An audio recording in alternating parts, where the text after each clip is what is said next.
The Paracave Podcast, proudly brought to you by major sponsor Jack's Pale Ale, exclusively available at Parramatta Eels Club, Shannon Cooney from Glenmore Park Realty, BT ZD Clothing, and the official media partner of the Paracave Podcast, the Parramatta Times.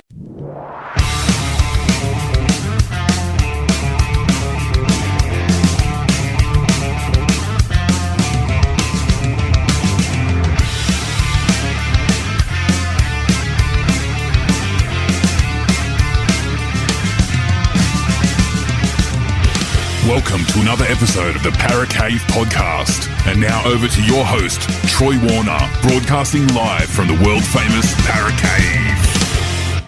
And yes, hello and welcome back to another episode of the Paracave Podcast. Troy Warner here, and it is the interview-based podcast which comes out each and every Thursday, and it can be with a former player, coach, or a celebrity fan about their support of rugby league. And today, well, it is more to do with a former coach in the NRL, and he did play first grade rugby league for Canterbury, but is more known for his coaching and in particular with the North Sydney Bears throughout the 1990s, and of course that is Mr. Peter Louis. Now, also during the chat we talk about his playing career, which was only short, it was only 3 games for Canterbury.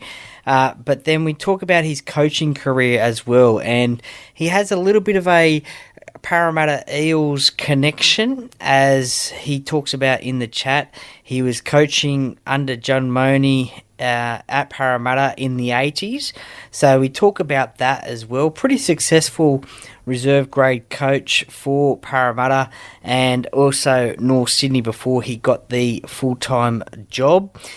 We talk about those 90s teams of the North Sydney Bears who came close quite a few times.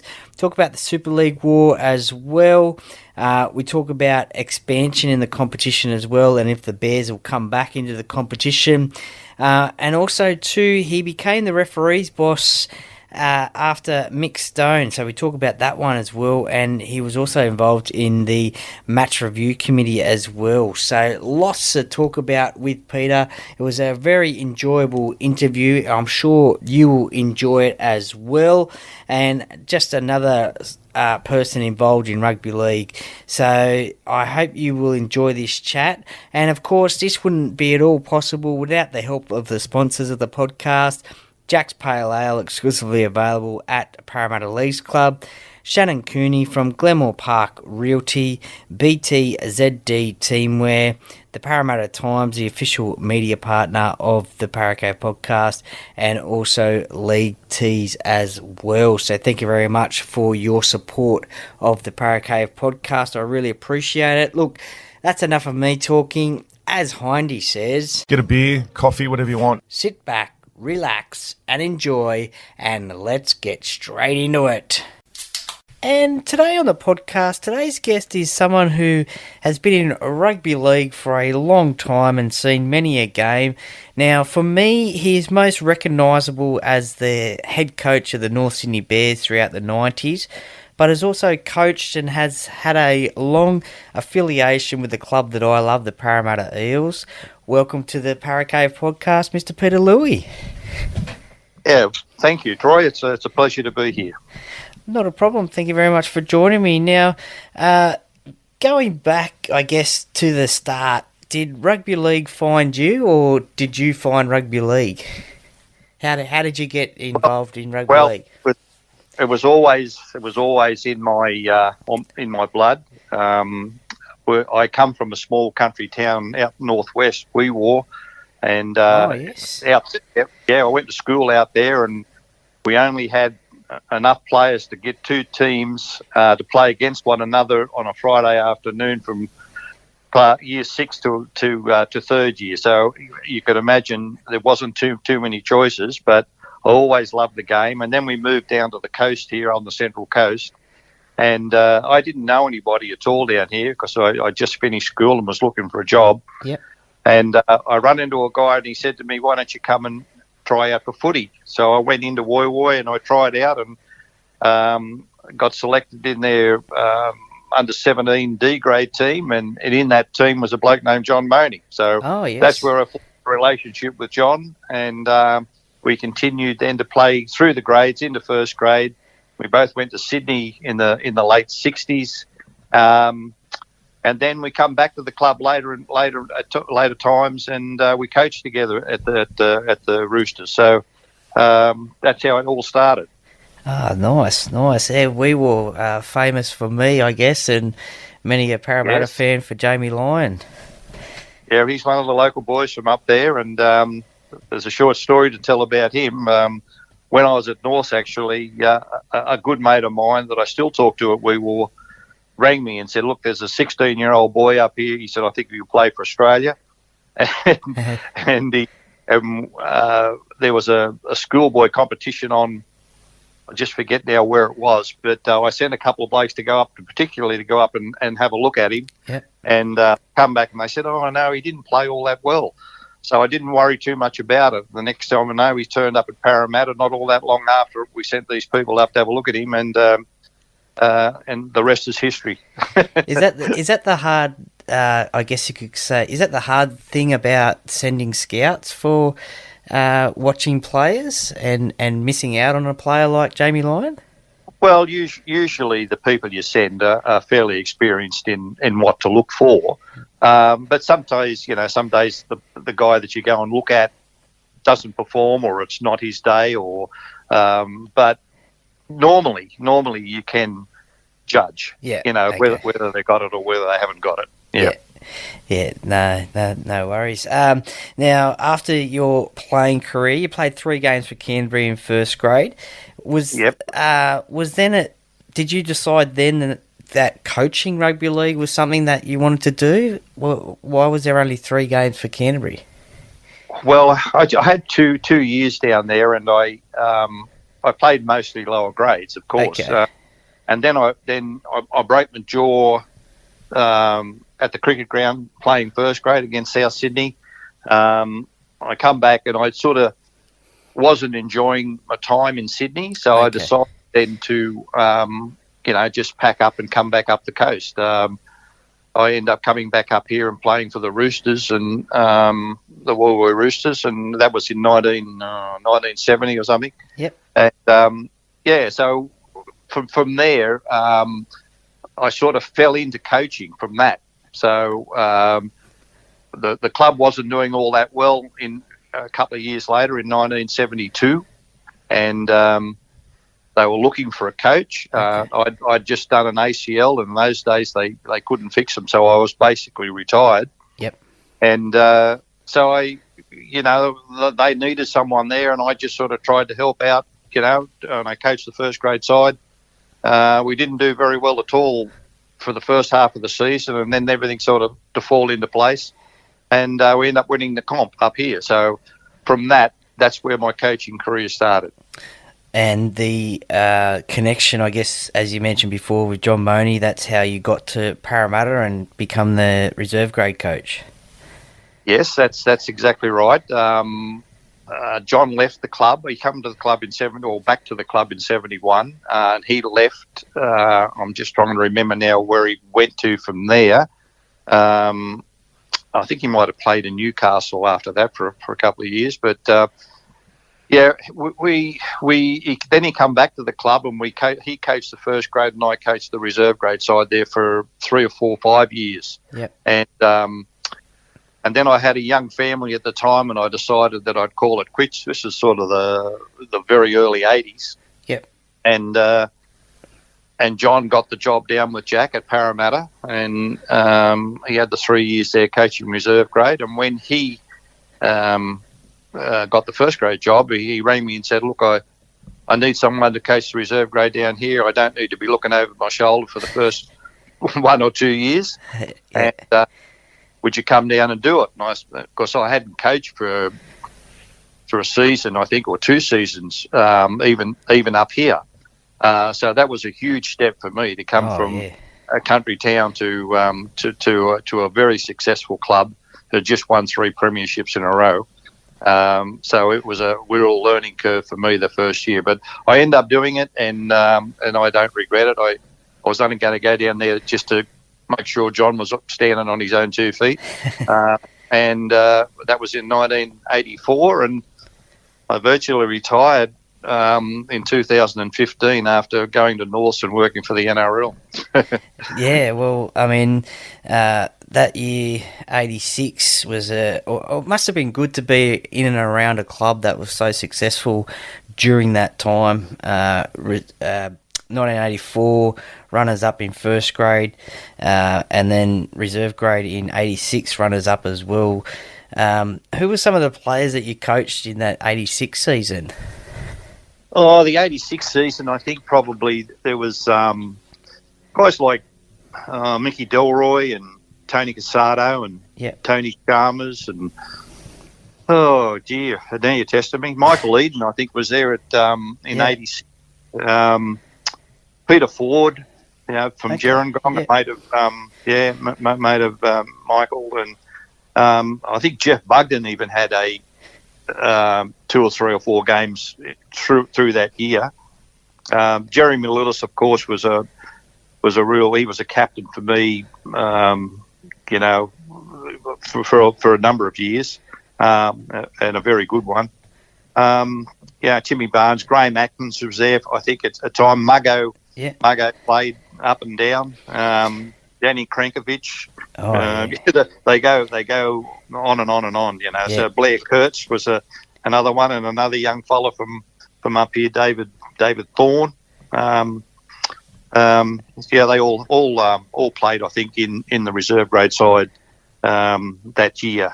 So some of those names I read out, a lot of them played first grade as well. Yeah, and then in your opinion, is it good to have a strong reserve grade side to complement the first grade side? So if ever any of the first grade players are out, then the reserve grade players just step up? Oh, well, no, most definitely. It was that you're always striving to make your reserve grade players first grade players. Well, that's what I tried to do anyway. Okay. Some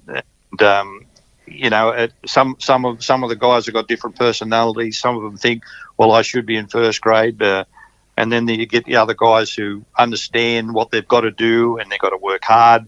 And the more importantly, you can't go around kicking stones in reserve grade. You've got to go out there and show the first grade coach that you want to have a crack at it. So that was some of the things that I tried to emphasise to the reserve grade players. Even at Norths was the same when I was coaching reserve grade over there. You had to be ready to play first grade. Yeah. You just had to be ready, and I did my best to try and get them ready for that.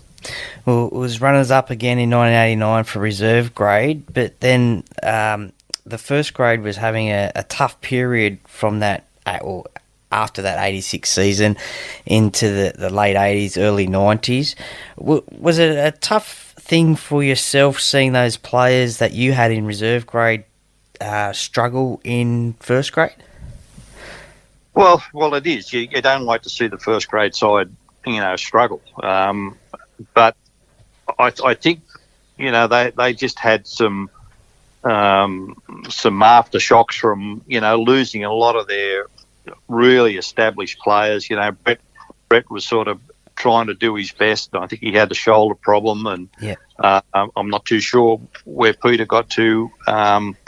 Peter Sterling, those guys were struggling in themselves, and of course Michael Cronin and Ray Price, they were finished in the 86 hour after 86. So it's always a struggle to see them not do their best, because that they are better players. Yeah. And but I mean, that's just something I think all clubs go through. They're up and they're down. And it's hard, extremely hard, to stay on top of it for a long period of time. Even back then, I think it's more difficult now to be up for every game. Yeah.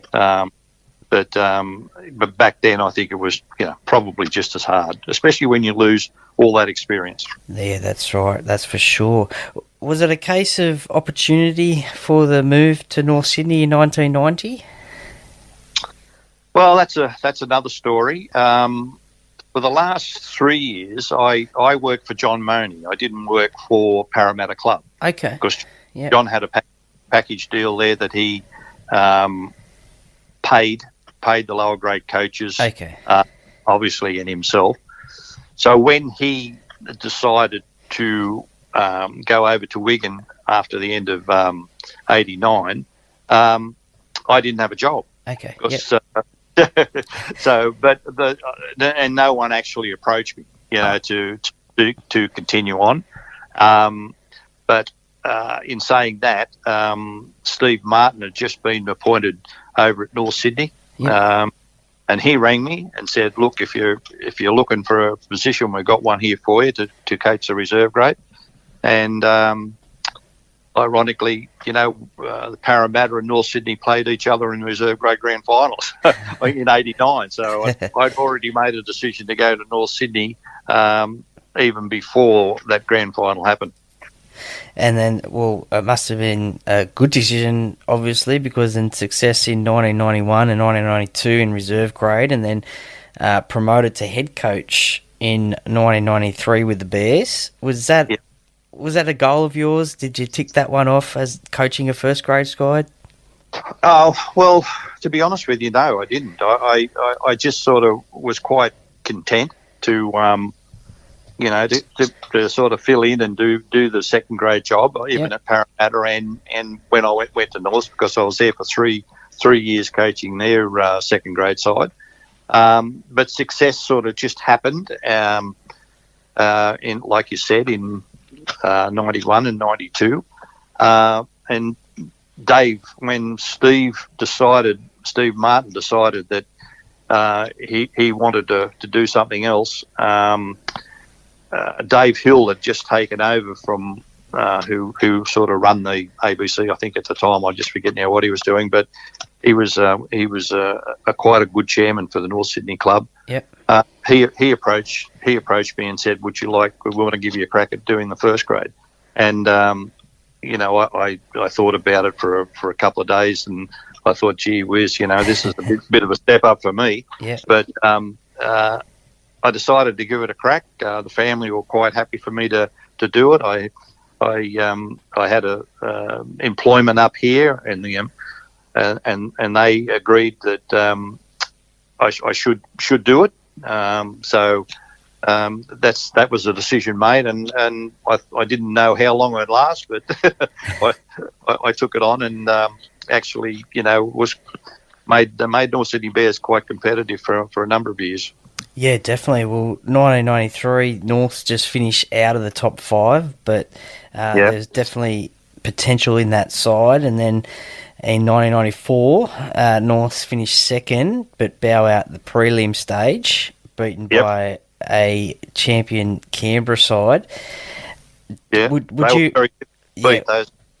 Would you think that's the greatest Canberra side of all time? I mean, many people say that 94 team. Well, yeah, 94. I thought they had all the stars in, didn't they? They had Daly, Meninga, Brett Mullins, Noah Andruka, and Ricky Stewart, and the forward pack was quite outstanding. The Lomax and all those tough guys. They had a very, very well balanced side, and I'd probably have to agree to be one of the best. Yeah. Yeah, no doubt. They just celebrated their 30th grand final anniversary last weekend up at Magic Round. No doubt winning the Dally M Coach of the Year, that's a pretty special honour to win that award. Yeah, well, it was. But, along the way, you don't sort of think about that. You just try and win as many games as you can. And I think the fact that I think David Fairley won Medallion M Player of the Year the same year, to have the coach and a player win that prestige award certainly was something that I wasn't planning, but it's pride of place here in my little place here. Nice. So, so I'm pretty thrilled about that. Yeah, well, you certainly made North Sydney pretty competitive in those mid-90s period, because of finals again in 95 and then another prelim final loss against St George. Before that game, the prelim final, did yourself or the team feel any pressure to succeed, as it had been a long time since the Bears were in a grand final? Yeah, well, it was. People referred to that a lot. I don't think the players worried too much about it. Yeah. They were out there sort of trying to do the best they could possibly can, and I didn't give it much consideration either. Okay. I thought if it was going to happen, it'll happen, and if we kept on doing the same things that sort of got us that far, we're in with a chance. But on that day, we didn't play that well at all, and I knew exactly what they were going to do, but we somehow or other we just sort of couldn't get around it, and I think they beat us quite convincingly in the end. Yeah. St George, they won. Just trying to find it here.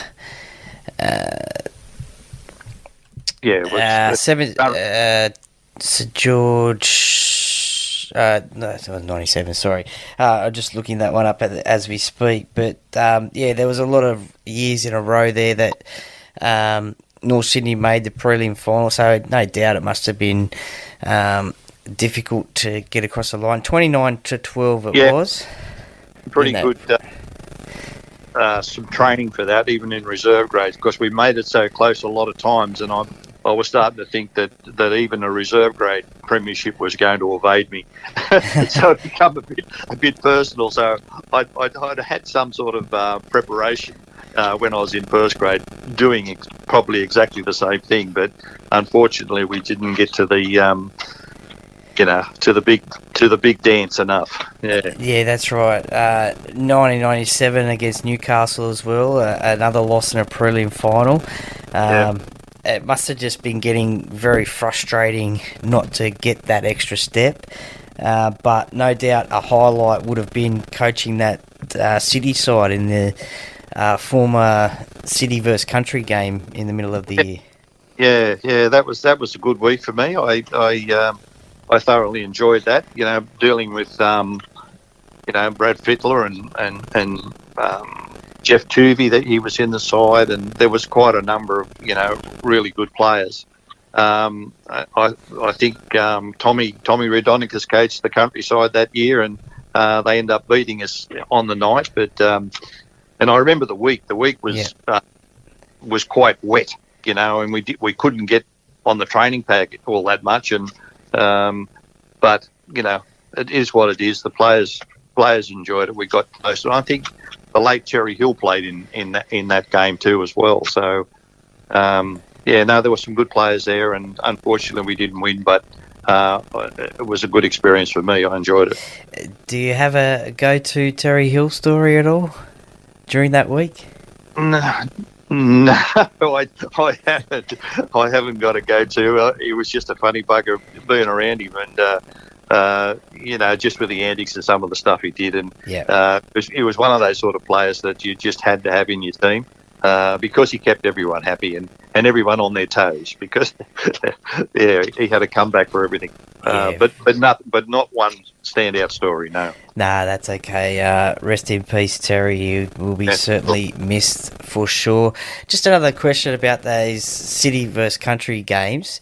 Do you think somehow they should be brought back into the calendar of rugby league? Well, they used to be a precursor to the selection of the state team. Yeah. But all that sort of went by the by. And I as much as I love country, because that's where I play, I end up playing Southern Division, and was just fell short of a country position myself against City. Okay. When I played, but I just don't think there's enough room, because the players these days are just, so intense with what they have to do, and I just don't. I think it's probably one game less that they don't need. But and it hurts me to say that. Yeah. But to be truthful, I just think there's enough on their plate. Yeah, no, that's for sure. There's plenty of games these days, unfortunately. I mean, there also has been a bit of talk from New Zealand players about having a Anzac test in there somewhere around Anzac Day as well, which would be great to see. But unfortunately, as you mentioned, there's a lot of games these days, so trying to fit them all in is a bit hard. That's for sure. The Super League war was 1995, but 1997 was actually the split competition of Super League and ARL. What was that time for yourself and the club like during that Super League time? Was it a difficult time to stay focused on playing with everything that was going on around you? Yeah, well, to a point it was, because the players were quite occupied in working out what they should do, because there was a lot of pressure put on them, or our players anyway at North Sydney, to go to other clubs, or to try and talk the club into going Super League. So there was a lot of distraction around the place, and even me, they promised me a coaching position here and a coaching position there if I had a 2-year contract, and I'm the sort of bloke to, once I say I'm doing something, that's what I'll do. But I stuck with the Bears, and they stuck with the ARL, and and in the end, most of the players did too. So whether it was the right decision in the end, because the Bears no longer are in the competition, whether they would be still in the competition if they went to Super League, that's another story, I suppose. But they made that decision at the time, and they got to live with it. Yeah, it's always, I guess, interesting to hear a coach's point of view from that time, because we hear a lot about players' situations at that time being offered contracts from each and every side, but it's good to hear a coach's story. And further to that, in 2000, North Sydney were out of the competition, but before that there were stories about how they weren't going to be in the competition in 2000, and that must have been a difficult time as well, both coaching and for the club. Yeah, well, see, I finished there in '99, so I it was completely out of my hands what they did after that. But the biggest drawback, I think, for the Bears was the fact that they put just too much faith in sort of being established on the Central Coast with the stadium going up. It wasn't ready. Everyone was put behind, 6 months, 8 months, 10 months. Some players had made the effort to move up from Sydney and rent and or buy a house. Some wanted to stay in Sydney. So, it was quite difficult, waiting for people to sort of make up their mind. But just if they would have stayed, in my opinion, if they would have stayed in Sydney another 12 months and wait for the oval up here to be finished, or for the stadium to be finished, I think they would have had a better chance of surviving. Yeah. Even though I believe I wasn't privy to any of this when I was there, that they were struggling for money, and I at the time I didn't know that. Okay. Well, the talk of expansion is always present in the NRL. Do you think the Bears will come back one day, and where do you think they will be if they do come back? Well, all I can say is that I've been back to North Sydney a few times, and spoken to Daniel Dixon, who was their president at the moment. Yeah. He to me is just, you've got to take your hat off to him. He's just been like a little dog with a bone. He hasn't given up. He's trying, and along with a lot of other people there are doing it, trying to keep the Bears alive. Yep. And I think I didn't think they could come back, but just recently with Peter Valanzi saying that with expansion, I think the Bears should be a team. That is very encouraging.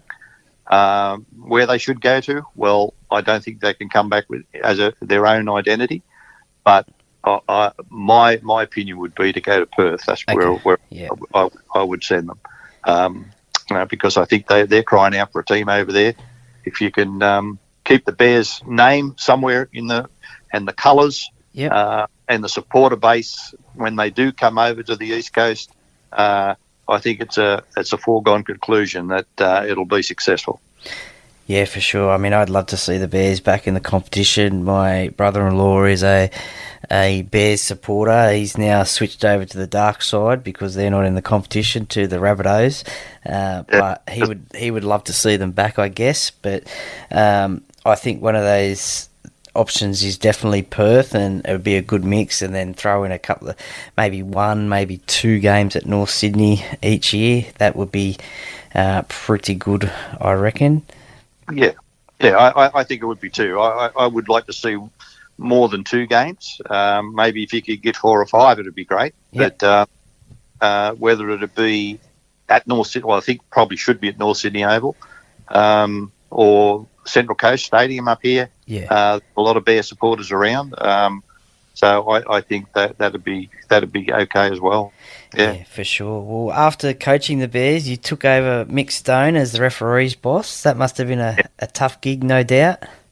Well, it was a tough gig. It was the worst 3 years of my life. But more stressful than coaching? Oh, at times. The referees themselves and the touch judges and the video referees, and they were all terrific people they were great people, all trying to, do their best. But unfortunately, everyone makes errors, and more so probably when they're under stress and under pressure. Yep. And those central referees are a lot of the time. But they what I tried to do when I went there to coach them was to change their training programs and make them more like a footy club. Okay. Where they trained a couple of times a week. We had a professional trainer to put them through their paces, because I looked at them and they weren't fit enough. The only bloke that was really fit enough to referee 80 minutes of football was Bill Harrigan. Okay. And he used to train extra all the time. So what I tried to do was, and Brian Grant was with me, and he was a very big help to me because he was an ex-referee. Just tried to make them fitter, and I think we succeeded. And then when you're fitter and when you can make better decisions, you're not under stress. So everyone was quite capable of doing their job, but in my opinion, they had to be a little bit fitter, and we got them fitter. And I think probably we made less mistakes, and the referees enjoyed what they were doing a little bit more. What about today's game? Do you think it's better off with 1 referee or 2? Well, some days I look at them and I think, well, there should be 2 referees. The other days I look, there should be 1. But I think with the bunker, I think they can probably help. I don't know what their protocol is. I don't know. Honestly, I don't know what they can chip in or help the referee with. But the 1 referee can do the job. But I just think he needs a little bit more help, from the touchies and from the bunker, in general things, if they can do it. Yeah, one of my greatest memories of rugby league was seeing the touch judge with his flag out running into the fields, talking to the referee. That was classic. But I guess they've got the bunker these days who gets in the microphone into the ear of the referee and does that for them. Yeah, well, they had that when I was there. They were all mic'd up, the touch judges and the video referee and the central referee. And they used to converse. But it's improved now. It's a better system all round. So yeah, you're right. They should be able to help. Yep. Definitely. After the referee's boss position, how did you keep being involved in the game, or did you take a step back from it? Well, I went from the referees to the match review. Okay. That would have been an interesting job as well. Well, it was an interesting job. It was, and no 1 week was the same as the last. It was there was always something different, and I think I did that for about 13 years. Okay. So it was a long time. Jim Hall, back when I started, was the commissioner, for want of a better word, and we used to be doing it off videotapes. Yep.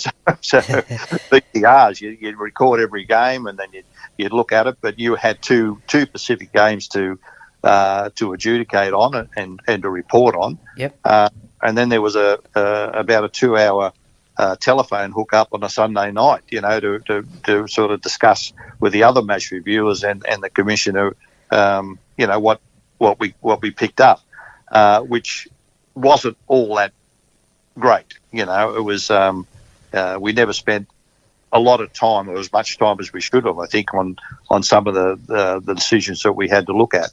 But towards the end, it was all done quite well. We had comparables, and we had a judiciary secretary that would record everything, and the TV, watching it at home was quite easy to do, and to email your report down and then go down there on the Monday or the Tuesday, and when there was a Monday night football game, back then it was, or early, it was, you go down there on a Monday and the Tuesday and discuss it all and put it all together.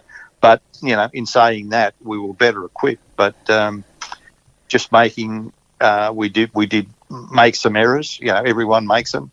But it was a lot easier to do and a lot more direct in getting things right. What would have been, in your opinion, the hardest decision to review or incident to review during your time there? Well, I think the little melees that break out where there's a multitude of people pushing and throwing punches, that would probably be the hardest thing to adjudicate on, because you had to watch it really, really carefully. Head-eye tackles and things like that were usually only one-on-one sort of thing, and that they were pretty clear-cut. Lifting tackles, again, there might be two or maybe three people in the tackle, and that was, again, quite easy to pick who was the main culprit. But in saying all that, it was interesting. I did all that with Bradley Clyde and Mark O'Neill and late Mark Harris and the referee Greg McCallum was there, and then towards the end Michael Butner. So it was a good mix of people. We had a referee, we had an ex-players, we had an ex-coach, which was me, and that was, I thought we did quite a good job most of the time. Yeah. Are you glad you're not there these days with the hip drop tackle that seemed to come into the game? I don't miss anything at all there. No, I thought I'm in trouble in 2015, when I think when they went into bunkers, I decided that then I'd give it all away. Okay. So I did give it away, and I thought, I'm going to have some withdrawals because I've watched so much football over the years. Yeah, definitely. But I didn't. I didn't. I could walk past the TV. If the footy was on, I might sit and watch 5 minutes of it, or I'd get up and go and do something else. So that's how I've treated it. And it's only the last couple of years where I've been sitting down and watching sort of full games. Okay, yeah. Do you treat them as like a match review game, and you critique the games? And well, see, that's something that's probably sticks with you, doesn't it? Yeah. So it does, but my mindset has changed that much. And when I'm watching a game, I'm trying to watch probably 3 different things. Okay.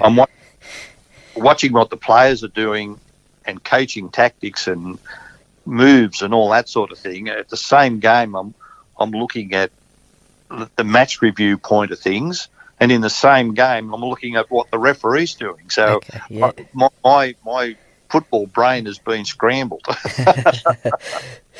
I've got to talk myself into watching the game. Yeah, that's it. Yeah, just watch the game as a fan, I guess. Try not to get involved in those other things. Well, I've come to be an armchair critic, mate. Oh, look, there's plenty of us around there like that as well. Don't worry about that. So you're welcome. Time for some common league questions. Do you have a favourite game that you coached throughout your career? One that stands out, maybe, that you thought, I love that game? Yeah, I think probably. Even though we didn't win, I think it was the what game? I'm just trying to remember what game we played the extra time in. I might have been against Newcastle in a final when I was coaching the Bears. I think would that have been the '98 game against Canterbury, perhaps? No, it wasn't. No? I didn't enjoy that one at all. Yeah, I think most of the games, even the Canberra game in '94, so those 94 and 96, 97, there were some really standout games for me, and they were the final ones. I'm just trying to think when we knocked Brisbane out of the competition in '96, I think it was. It was like a 15-14 game at the football. 21-16. 21-16, was it? Yeah. Okay, I know there Brisbane. was another one we knocked Brisbane out too. It was like 15-14, and I think Jace Taylor kicked a field goal. Those games, stand out to you. When you win tight ones against quality people, they're always. That was 94. Yeah, 15-14. 15-14. Brisbane the week before the Canberra game. Yep. Oh, okay, right, okay, yeah. Well, that one was special. That's the one I was trying to think of. Yeah.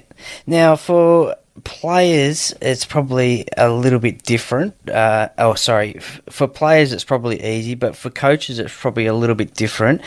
Did you have a favourite ground that you used to love coaching at, other than North Sydney Oval? No, not really. No? Not really. Always, you knew if you were playing at the Sydney Football Stadium, you were doing pretty well. Yeah. So, I think that's a bit of a standout.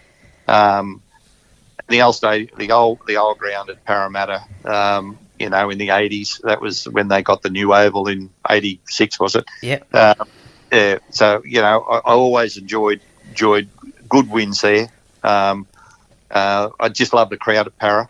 They were great, and I know my wife used to sit in the stand and she used to tell me about what the crowds were saying, and there were some people there when Danny Krankovic run the ball, they'd yell out, "All the way, Danny, all the way," like that, and those sort of things. That's probably 35 years ago, and I still remember, some of the calls. Yeah, it was great. That's great.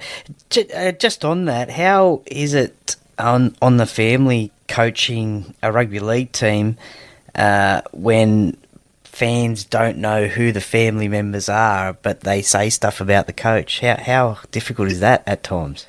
Well, I should imagine it'd be difficult. Yeah, it'd be, knowing my family, they would bite their tongue, I suppose. They wouldn't let on. But that's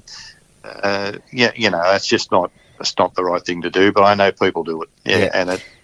And with this social media, some of the comments about people, players, coaches, referees, and the general running of the game is just it's just not what it should be. It's pretty ordinary, actually. Yeah, we don't want to see that one. Just going back to the grounds, was there ever a ground that you didn't like going to coach at for whatever reason? You might have copped a bit of abuse there? A bit tough. That was nice and hard, that ground. The players didn't like it too much, across that cricket pitch there. That was always a difficult ground, always.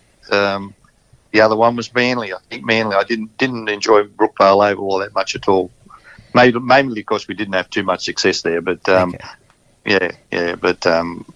So Bear Park was always a bit difficult for the opposition. That's for sure. Yeah, definitely. Was there ever a player in warm up or in the sheds that you saw before a game and you thought, oh, we're on here, that they're looking like they're going to get us across the line? Were you confident that you were going to win? Most of the stuff that you did happened before warm up. If you weren't confident before the warm up, then. But in saying that, there's some games, even at Parramatta, where your last training session was pretty ordinary. Okay. And you sort of go to the game and you think, oh God, what are they going to do today? We're going to get belted here if they have that attitude. And they come out and they play well. And on the other side of it, I've been associated with when you train the house down, the last training session, and you go out there on the Sunday or whatever day it was and not play well at all. So it's a bit of a mixed match. I've seen both sides of it. Yeah, no, that's interesting to say, because we have heard coaches say before, oh, look, we train the house down, and yeah, as you said, they do get beat on the weekend. What about a player? Did you ever see a player in the dressing sheds or whatever do some strange weird thing, and you thought, what's going on there? No, not really. I think probably when you asked that question just then, the funniest thing would have been Brett Kenny. Okay. Yeah. He was just so relaxed. It wasn't funny. Or some of the things he did, I can't tell you over on this podcast. But he was relaxed, and I think in his own way that relaxed him and anyone that was sort of looking at him. I think he tried to help in that regard, just to calm down. But he is probably the funniest and the strangest bloke in the dressing room before a game that I know. Yeah, that's a common theme, I think. I do get told that story of, like, he could fall asleep before the game and in the dressing sheds, and when the bell went off, he'd be ready to go. And they'd be ready as soon as he ran out the tunnel. Yep. Just on Brett Kenny, and I seem to ask a lot of people about this, but and you might have an opinion about it as well. Do you think he should be an immortal of rugby league? Well, he's up there. He's as good as Wally Lewis. He was, as good as any of them. He was a fantastic player, and some of the games, and I probably didn't realise it at the time just how good he was. Okay. But I've seen it, like 20 years later, watching a game with him in it, and he's just been outstanding.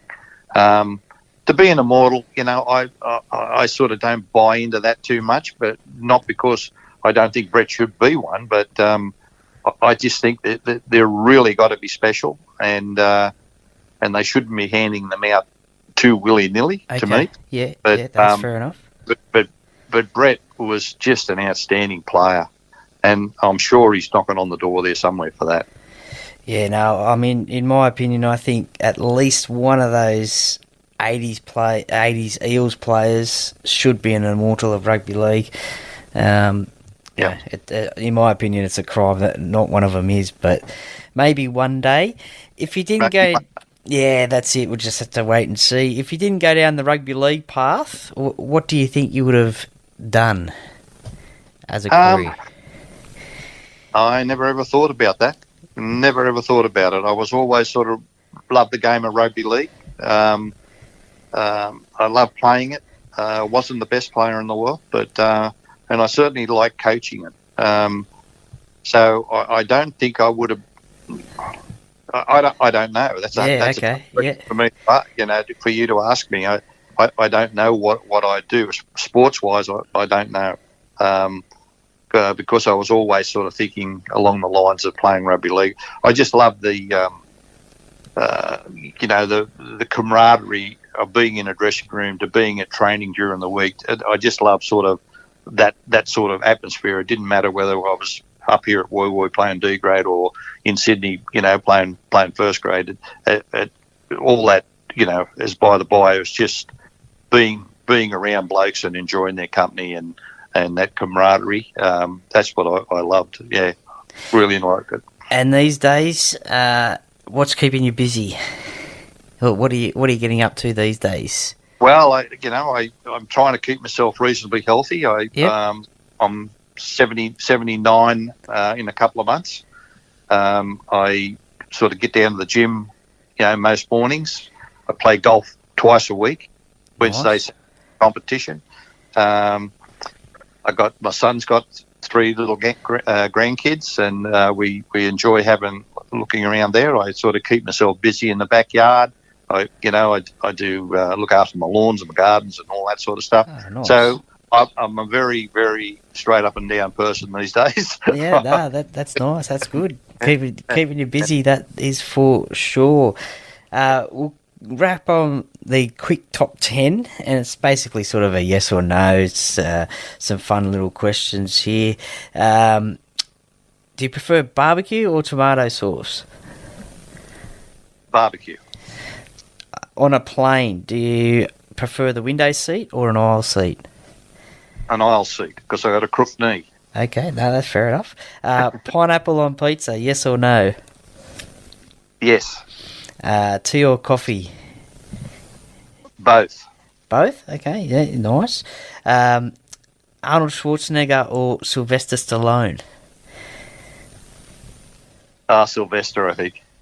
Yeah, he's pretty good. McDonald's or KFC? Hardly ever eat it, but McDonald's when I do.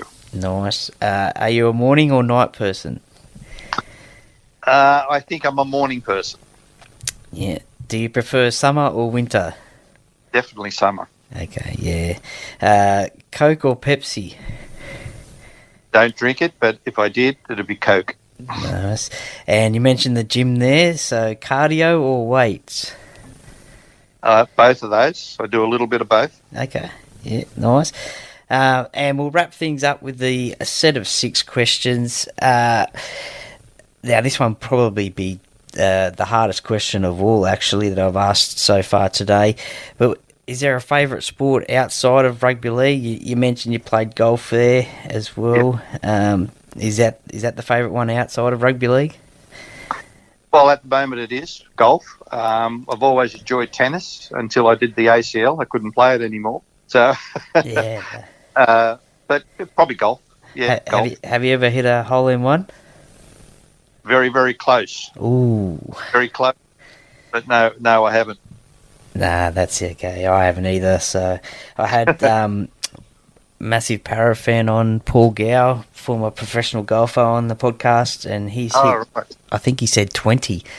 So, makes you sick. Makes you sick. But, well, he does play more times than we do anyway, so it's probably a more opportunity. Favourite holiday destination? My holiday, I like the Gold Coast. I like Broadbeach. Yeah. Overseas, I think my favourite place was Ireland. Okay, yeah, nice. Mm. Who would be the most famous person you'd love to meet and have a chat with, either alive or dead? The most favourite person? Famous, like. Oh, famous. Who would you like to meet and have a chat with? I would love to meet Cassius Clay, Muhammad Ali. Yeah, nice. Okay, this one I usually ask about which 3 former teammates, but I'll say which 3 former players that you coached wouldn't you want to be stuck on a deserted island with? He only wants 3. Oh, well, if you could give me more, that's fine. And why? Oh, God, no, I don't know. They've all been pretty good to me. Nigel Roy would probably be one of them. Okay. Yeah. I don't know what sort of conversation I'd get out of Nigel.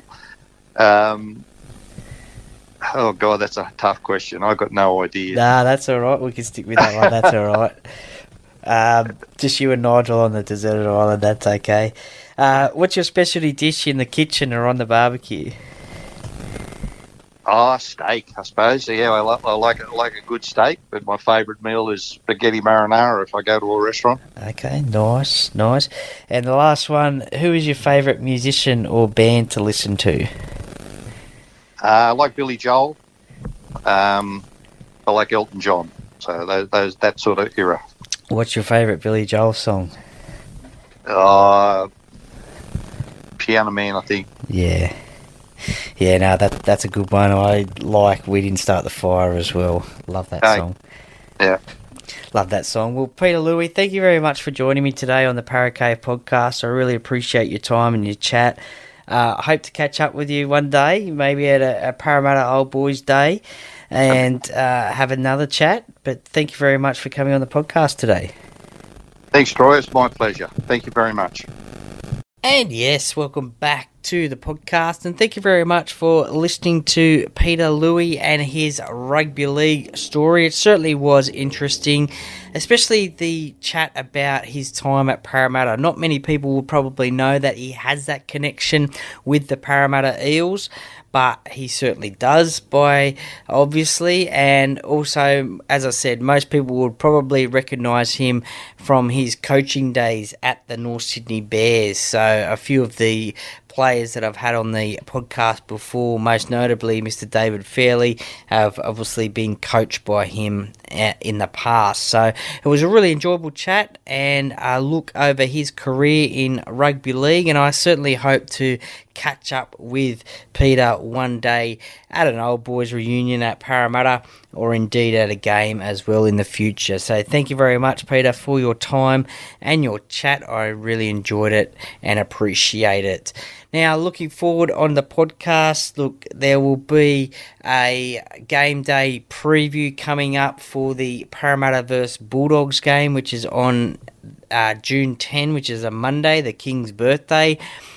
So stay tuned for that one coming up probably later on in the week, probably Friday, Saturday, maybe even Sunday, maybe even game day, just something for you to listen to. But stay tuned to the socials as well. And look, there'll be a State of Origin review from Wednesday night as well. That will be available to listen to as well.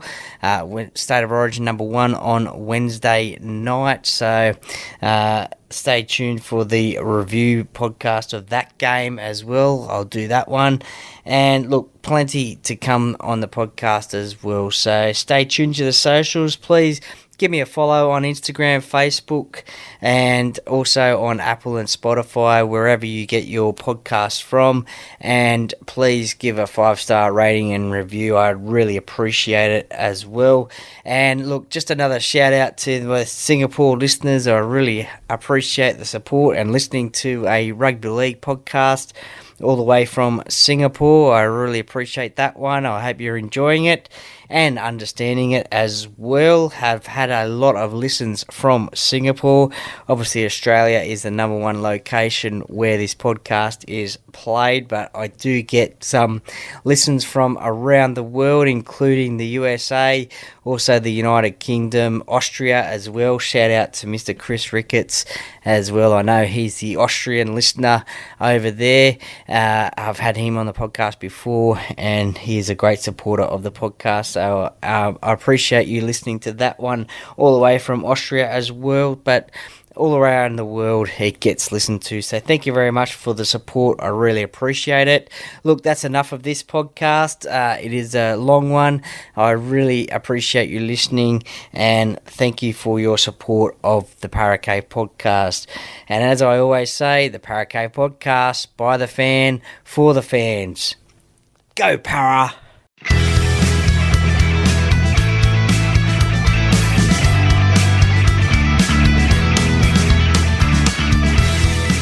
Thank you for listening to another episode of the Parracave Podcast.